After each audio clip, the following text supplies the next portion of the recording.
আগামী অর্থবছর 2024-2025-এর প্রস্তাবিত বাজেট চূড়ান্ত অনুমোদনের আগে কিছু ক্ষেত্রে সংশোধনী আনা হতে পারে।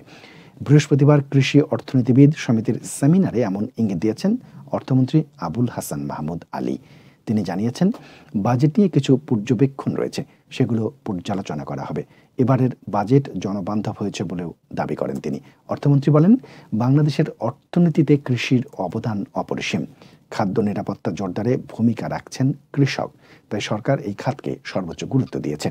আবুল হাসান মাহমুদ আলী আরও বলেন, দেশের অর্থনীতি নিয়ে প্রশ্ন তোলা হয়, কিন্তু বিশ্বব্যাংক ঠিকই ঋণ দিচ্ছে। এই আন্তর্জাতিক সংস্থা বলেছে, বাংলাদেশের অর্থনীতি সঠিক পথেই আছে। বাজেট নিয়ে সমালোচনাকারীদের জবাব দিয়েছেন তিনি। বলেন, অর্থনীতি নিয়ে জেনে শুনে বুঝে মন্তব্য করা উচিত। এ বিষয়ে অযথা কথা না বলাই ভালো।